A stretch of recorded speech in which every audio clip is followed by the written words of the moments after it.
तो first video के अंदर में क्या किया था, हमने देखे थे जो हाइड्रोजन एटम है वो क्या है, रिएक्टेंट और प्रोडक्ट के अंदर सेम है। लेकिन ऑक्सीजन में प्रॉब्लम है, ऑक्सीजन में रिएक्टेंट में 2 है और प्रोडक्ट के अंदर 1 है। तो इसकी प्रॉब्लम सोल्व करने के लिए हम क्या करें, यहाँ पे हमें याद रखना कि हमें फॉर्मूला चेंज बिल्कुल भी नहीं करना है। जो है O2 है तो O2 ही रहेगी, उसको O3 4 5 6 नहीं करना है, O2 को O2 ही रखना है। और उसके साथ साथ हमें उसको बैलेंस भी करना है। तो वो कैसे करेंगे देखते हैं। अब हम यहाँ पे देखते हैं, यहाँ पे देखो क्या कर रखा है इन्होंने, क्या कर दिया है। यहाँ पे देखो, मैच करो, यहाँ पे H2 है, यहाँ भी H2 है, यहाँ O2 है, यहाँ भी O2 है, यहाँ पे H2O है, यहाँ 2H2O है। ओके, यहाँ पे क्या है, 2H2O है। तो किया क्या गया है यहाँ पे ऑक्सीजन को 2 किया गया है। ठीक है, जो ऑक्सीजन 1 था, यहाँ पे 1 था, तो ऑक्सीजन को यहाँ पे 2 कर दिया है। कैसे 2 किया, आगे 2 लिख के इसको, मतलब यहाँ पे देखो मल्टीप्लाई करो तो 2 आएगा यहाँ पे। इस तरीके से 2 लिख के देख लो, ये बीच में H है, उसको अगर हम हटा के देखें तो ये 2O हो गया। ठीक है ना, मतलब ऑक्सीजन के एटम 2 हो गए यहाँ पे। ठीक है, यहाँ पे ऑक्सीजन का कोई वो फॉर्मूला चेंज नहीं है। देखो ये वाटर ऐसे के ऐसे रहा, वाटर वाटर का फॉर्मूला H2O ही रहा। हमने आगे 2 लिख के उसको 2 कर दिया, ऑक्सीजन के एटम को 2 कर दिया। लेकिन फिर प्रॉब्लम हो गई यहाँ पे, क्या, यहाँ पे तो ये हाइड्रोजन के 2 थे और ये भी 2 है, क्योंकि आगे लिखा हुआ है ना। तो इसको अगर हम ब्रैकेट के अंदर लेते हैं तो ये H2O हो गया यहाँ पे। तो ये तो सभी को मल्टीप्लाई करेगा ना, तो 2H2 हो गया और 2O हो गया यहाँ पे। ठीक है, तो प्रॉब्लम फिर से होगी क्या, कि यहाँ पे हाइड्रोजन के जो एटम वहाँ पे 2 थे, अब यहाँ पे तो 4 हो गए, 2 2 जा 4।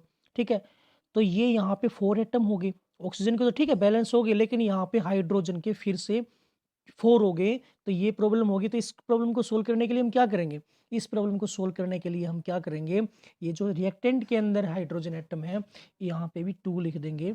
ठीक है, 2 से इसको मल्टीप्लाई कर देंगे, तो यहाँ पे 2 2 जा 4 और यहाँ पे 2 2 जा 4, ये हो गए, दोनों के 4 4 हो गए। और यहाँ पे क्या है ऑक्सीजन के कितने थे, 2 थे। तो यहाँ पे इस वाले को क्या कर दो, कवर करके देखो, यहाँ भी ऑक्सीजन के 2 ही हैं।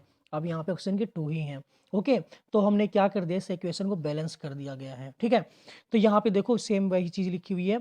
नंबर ऑफ एटम क्या 2 है, प्रोडक्ट के अंदर 4 हो गए। यहाँ पे फिर नंबर ऑफ एटम 2 है, यहाँ भी 2 हो गए, दोनों बैलेंस हो गए हैं यहाँ पे। लेकिन हमें इसको हाइड्रोजन को बैलेंस करने के लिए 4 है, तो यहाँ पे क्या करना पड़ेगा, 2 करना पड़ेगा। ठीक है, ताकि ये 4 हो जाए। तो हमने यहाँ पे क्या किया, कोई फॉर्मूला चेंज नहीं हुआ यहाँ पे। ये H2O का H2, अगर इसको देखें तो H2O का H2 है। ओके, ये H2 ही रहेगा। अगर हम यहाँ पे कुछ ऐड करते हैं, H की 4 कर देते हैं, तो फॉर्मूला चेंज हो जाएगा। तो इस बात का बिल्कुल ख्याल रखना है तुम्हें। ओके, इससे सिंपल इक्वेशन नहीं हो सकती है जो बैलेंस इक्वेशन में हम देखें तो, जो वाटर की है। ठीक है, अब कुछ हम चीज़ें देख लेते हैं, कुछ और बैलेंस इक्वेशन करेंगे हम, लेकिन उससे पहले कुछ चीज़ देख लेते हैं जो इसमें हम ज़रूरत होती है किसी भी इक्वेशन के अंदर। ओके, आपको पता होगा हर इक्वेशन के अंदर जो एलिमेंट होते हैं, कंपाउंड होते हैं, उनके पीछे क्या एस लिखा होता है, कहीं पे एल लिखा होता है, कहीं पे जी लिखा होता है। तो उसका मतलब क्या होता है कि उनकी स्टेट होती है वो, कि एस से क्या होता है, वो सॉलिड स्टेट के अंदर प्रेजेंट है। ठीक है, एल का मतलब क्या होता है, लिक्विड स्टेट के अंदर प्रेजेंट है, उसका सिंबल है वो। ओके, और जी का मतलब क्या होता है, वो गैसियस फॉर्म में प्रेजेंट है, जिसको हम जिस रिएक्टेंट का यूज कर रहे हैं हम उसके अंदर, मतलब कोई सॉलिड में प्रेजेंट हो सकता है, कोई लिक्विड में, कोई गैस में, उनको हम मिक्स कर देते हैं, उसके बाद ही प्रोडक्ट फॉर्मेशन होती है। ओके, तो देखो यहाँ पे जैसे ये लिखा हुआ है, यहाँ पे देखो Zn है, जिंक है जो सॉलिड फॉर्म में है, H2SO4 ये एक्वस फॉर्म में है। ओके, ये एक्वस ए के उसे क्या होगा, एक्वस फॉर्म होती है। ठीक है ना, जिसके अंदर मतलब वाटर, एक्वस का मतलब क्या होता है, एक्वा, एक्वा वाटर ही होता है। ठीक है, और ये भी एक्वस फॉर्म में है। और ये क्या है, G4 क्या है, गैस है, ये गैसियस फॉर्म में, गैस मतलब निकल जाएगी वहां से, रिलीज हो जाएगी।